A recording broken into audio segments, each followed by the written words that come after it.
هی گایز سلام دوستان، امروز اومدیم با یکی از آموزش های GTA V. این آموزش خیلی کاربردیه برای اونایی که تازه شروع کردن به GTA V بازی کردن و بلد نیستم بازی GTA V رو. من کدهای GTA V رو آوردم براتون.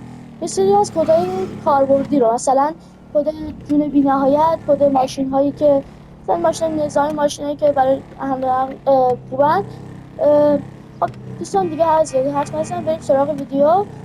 خب لطفا یادتون نره که کانالمون رو سابسکرایب کنید، لایک فراموش نشه و اگه که دوست داشتین پارت بعدیش هم بذارم کامنت ها رو پر کنید از همین جمله. خب بریم برای ویدیو. دوستان من فقط کدهای جی تی ای وی رو، اونایی که کاربردی آوردم. مثلا یه سری از کدها از قبیل مثلا کدوم مثلا جاذبه ماه و اینا رو نیاوردم. اونا خیلی هم طولانی هن، همین که چیزن، همین که خیلی واجب نیستن. خب بریم سراغ کدا. این کد خیلی کاربردیه، من خودم خیلی ازش تو این بازی استفاده میکنم. بریم تا بهتون آموزشش بدم. برای این کد خب یه گوشی لازمه دیگه، اونم که اونم که فرانکلین داره. پس بریم. این کد کاربردش اینه که جون شما رو پر میکنه و همچنین آقا درست آره جون شما رو پر میکنه و ماشینتون رو درست میکنه. فیلم قز بدون من براتون میخرم. دعوا میاد دعوا میاد. تو چی؟ خب نه اینم نمیاد. ببین دوستان، الان بزنید که براتون بزنم. این ماشین منه. کجا برداشتی اینو؟ کجا یارو ماشین منو دزدید؟ این قضیه رو. خب برای این کد این ماشین نیاز داریم که بهتون نشونش بدم. کاربردش این خوب میگم. اگه دعوا کنیم همون خیلی بهتر شه. احتمالاً دعوا میکنم. بزن ببینم. ببینم دعوا کن دیگه. دعوا دعوا نکن. خب دعوا میکردم متاسف کنید، ولی حالا با ماشین نشونتون میدم. این مثلا الان من ماشین رو میزنمش تو دیوار. خب بعد الان این ماشین خشایار شد. من این کدو براتون میزنم. میکنم 1 998 78 53. این کد باعث میشه ماشین من درست بشه و همچنین جون هم پر بشه. الان مثلا این پلیسای خیلی نوب من دارم میزنم که این الان احتمالا میزه آره نکن شده تو دیدی. خب الان میبینید که جون هم و جلیس هم کمی کم شده. میبینید اونجا مثل بچه نشونتون بدم. آره جون هم و جلیس هم یه خورده کم شده. من کدو میزنم، جلیس هم ببین پر میکنه. خب جون هم پر میکنه. خب حالا بریم دنبال کد پلیس. کد پلیس رو یعنی اینکه وقتی پلیس میفته دنبالمون این کد رو وقتی بزنیم رفع، یعنی از بین بردن اسممون توی لیست تحت تغییر. 1 999 529 93 787. خب این کدو که آدم درست این کدو که بزنید دیگه پلیس مثل آدمای خوب باتون رفتار بکنین. این شما خوب برو پسر خوبی باشه. خب حالا بریم برای کد بعدی. این ماشینا که دیدین اما کل شهر پر از ناس شده. چرا وقتی من ماشین اسپام میکنم ماشینا میدوزن؟ نکنین این ماشین یک در بهترین ماشینا و با ارزش خریدترین ماشینای جی تی ای بیه.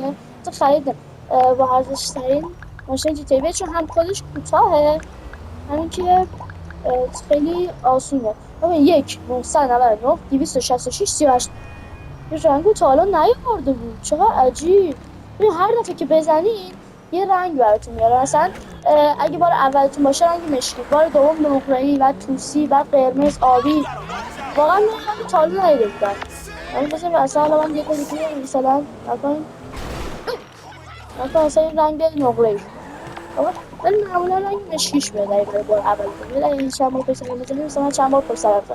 خب حالا که وقتی نه بس وقت چیزه بحث وسیله نقلیه باشه، بذارید یه ماشین دیگه هم بهتون البته ماشین نیست، بهتر بگم یه هلیکوپتر جنگیه. این هلیکوپتر برای مبارزه‌ها و اینجور کارا جابجایی سریع هم خوبه. ببین این کدش 1999 289 96 33 است. خب این کد رو که بزنید بذار کنم. خب این هلیکوپتر یه هلیکوپتر کاملا نظامیه. نکنین قشنگ باش میشه همه جا رو ترکون. موقعی که پلیس بیفته دنبالتون رو هدف خوش قفل میکنین اینجوری حتی موشک هم داره. میخواین اینجوری میزنین اینجوری. آره دیدین منفجر کردن مثلا شو اینو میزنین. آره یه حالی به پلیس بدین. حالا بریم اون طرف که پلیس نگیره باتون میتونه که چه خب ریفرش میکنم. خب یه قسمت صدا دستا میتونم کمتر کنم اینجاست. خب خب بعد بریم سراغ آموزش‌های دیگه در پس سر کوه. خب بریم برای آموزش بعدی. بچه وقتی که بحث نظامی میاد وسط بزنید تا یه ماشین نظامی بهتون معرفی کنم که نظرم واقعا ماشین ارزنده رو خیلی دوستش دارم. خودم واقعا عاشق میشم و هر موقع بر منطقه نظامی ازش استفاده میکنم. خب این ماشین خودش اینه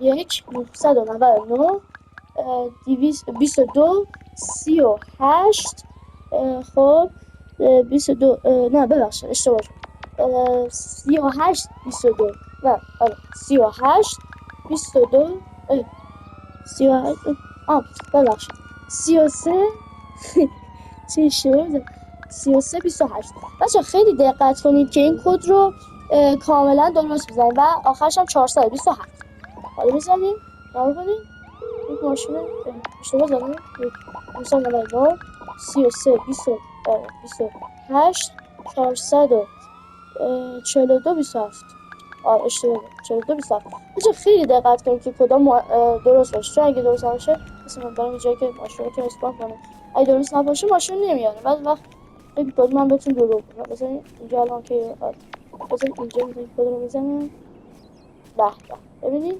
ماشین از قلب آمریکا اومدن نظامی مثل چی خب همه گاز میگیره به همین راحتی این کار تو دلش این سطح دفاعیشو نشون بدم بالا ببین هوا هیچیش نشد بعد تازه چراغشون خیلی باحاله خیلی شنیده اینجوری بس الان اوکی خیلی باحاله الان دیگه بسازشیم یه ماشین نظامی بریم برای کد بعدی که برای نظامی خیلی خوبه کد اسلحه رو میخوام بهتون نشون بدم کد اسلحه 1999 بعد بسیم بیارمش این آشش بسیم پیداش کنم نه این آشش بسیم آره خب این کد میشه 1999 86 65 خب